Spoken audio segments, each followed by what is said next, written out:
Holy friends in Christ Jesus, we come together now for a quick sermon.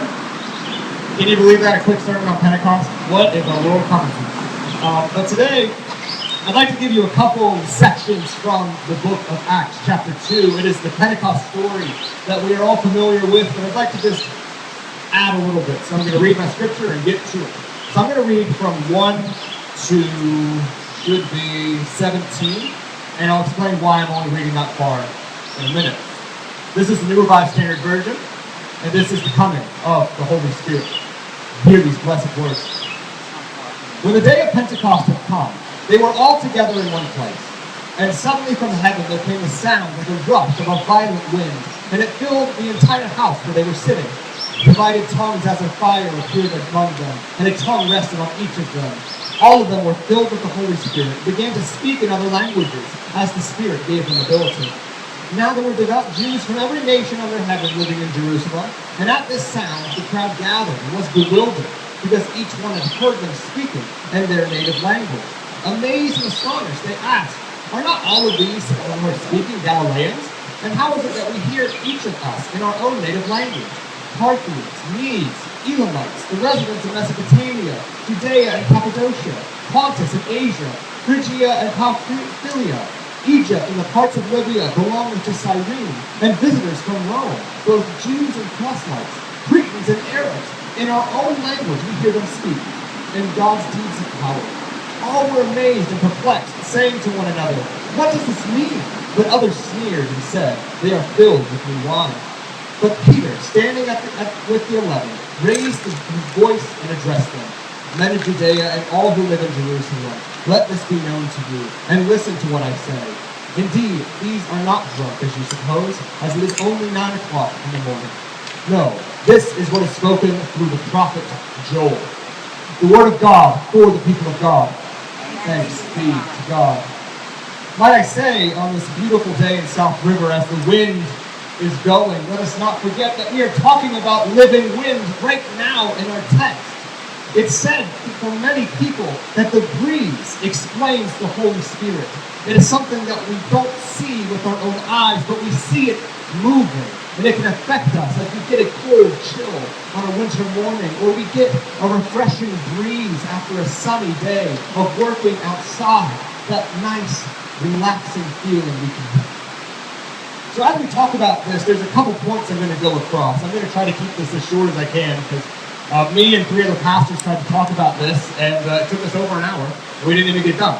So there's a lot to take into this story, but this is what I think is important for this time right now. If you recall, last week was Ascension Sunday, and during this Sunday, the disciples watched Jesus ascend into heaven, and it was told to them, "Stand firm. Wait for the coming of the Holy Spirit in Jerusalem. Stay here until the Spirit comes." And that's a tough pill to swallow, being in our second week of driving worship. We've had a taste of what is so great, yet we want to keep moving. Thank you. And we want to keep going forward to see, okay, well now we're in cars, but how about we get rid of the cars? How about we get into the sanctuary? How about we just return back to the new normal? But it's not our time yet. But this may help us understand when our time is to move forward. As it says, a violent wind shows up and stirs all of the disciples in their room as they are pushed out of that room and are given the gift of the Holy Spirit. It says it sits as tongues of fire upon their heads. And let's talk about that for a second. Those two symbols, fire and wind.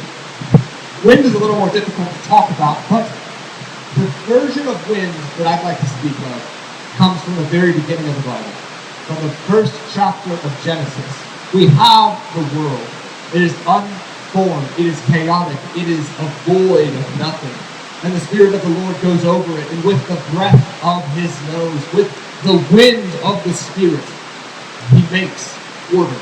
He makes life, as He does with Adam, as they're sitting there making a man out of stone or out of mud, and He blows the breath of life into his lungs, and there he is, brought alive by the Spirit. Continuing on, when Moses and them were going through the wilderness, how were they led during the day? By a pillar of clouds, as the winds pushed them in the right direction, guiding them and showing them the next step forward.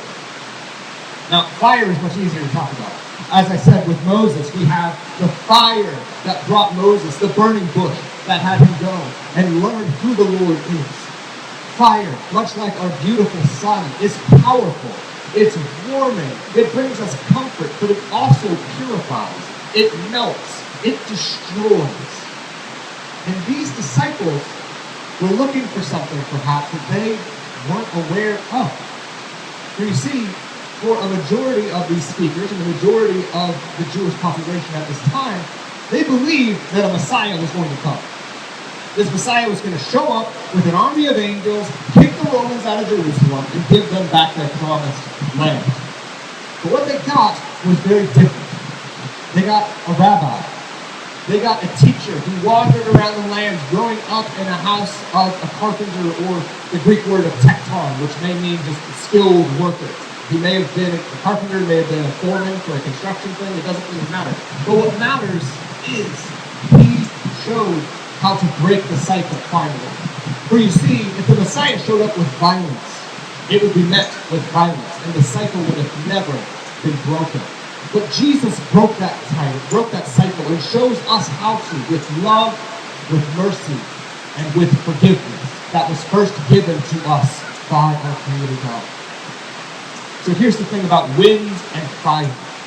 They pushed the disciples out of the building they were in. Sound familiar yet? We were pushed out of the building where we thought we would be, and we would miss this beautiful sunny day. We would miss this breeze. We would miss a new way to worship the Lord, as it says in the Psalms.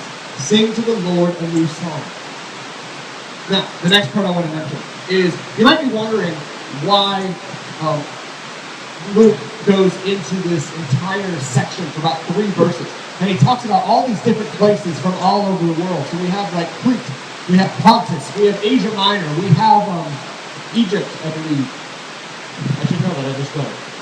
But we have Romans and Cyrene, but Egypt. We have all these places, and it's like, did Luke just write this in so that the pastor or the reader would get tongue-tied and not know what we're talking about? No. Because this time at Pentecost was already a festival that they were having. It was the festival of Pentecost. I know the name is very similar, but it's the idea that this day celebrates when God gave the law to Moses on top of Mount Sinai. But now, as they come together and celebrate, the wind of the Lord is pushing them out of their comfort zone, the disciples, pushing them out of that room they were told to wait, and brings them to a new adventure. People from all over the known world had gathered into that place to celebrate the giving of the law. And here they were, given the fulfillment of the law, which is Jesus the Christ. My friends, what I get out of this is a reversal of something that happened in Genesis. What Pentecost means is order and unity and love in this broken and messed up world that we live in. And frankly, we are blessed to be able to be part of this world. We hear and we're worried, we cry. My heart goes out for all peoples right now, not just for protesters, not just for the police, not just for the town of Indianapolis, but so many places in our country and in our world where disorder and disharmony reigns. But we know for a fact that in God's kingdom there is love and there is mercy. And we as advocates of that kingdom get to show love where there is harm, get to show mercy where there are grudges, get to show peace where there is confusion and disorder. Just as the disciples do during this time, because the part that I left out from 17 to 21 is Peter doing the exact same thing, speaking in the language that all of the people know, not just literally with tongues of fire, but also with Scripture, the thing that unites all Christians together, the Scriptures that we follow. It does not matter if it's written in Spanish, or in Chinese, or in Korean, or in Arabic. The words remain the same. The language that God taught us is one that breaks language barriers. Love. And as we look at this group of people, we learn that Peter uses scripture directly to talk to them. And this comes to us from the prophet Joel. This is Joel chapter 2, where it tells us, in the last days I will be, God declares, and I will pour out my spirit upon all flesh. And your sons and your daughters shall prophesy, and your young men shall see visions, and your old men shall dream dreams.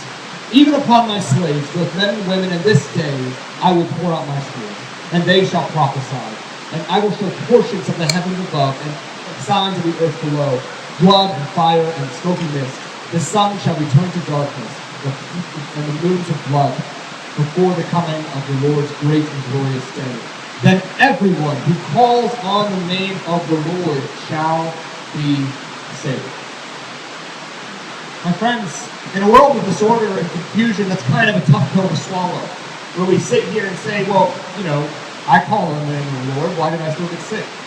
I know many people who have called on the name of the Lord. Why are they in distress right now during this time?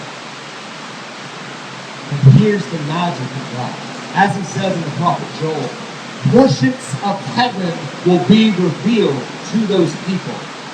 Now, for some of us, we're lucky that that's going to be a dream, where we can have a beautiful dream and everything starts to make sense. But for the majority of us, myself included, we don't have God on speakerphone.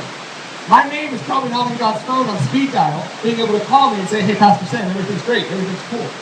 Everything's going to be fantastic in 15 days. I don't know that. But what I do know is that just like the disciples, those who follow Jesus the Christ, we have the ability to speak to all peoples of this world, from all different lifestyles, of all different beliefs, of all different nations, countries, and creeds. Because God has taught us the language that goes past all of those things and shows people heaven incarnate. And that is love. You don't need to know somebody's language to share with them. You don't need to know somebody's beliefs to apologize or to listen or to pray with them or for them. God has shown us this way in this bountiful way through Pentecost, with this breeze that kicks people out of their comfort zone and shows them this vast world where we can make a difference. We are advocates in this world, my friends, and as we go through this world, let us be agents of love and mercy.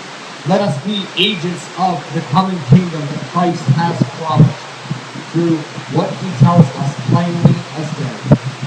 Love the Lord your God above all else. Trust in him during this time.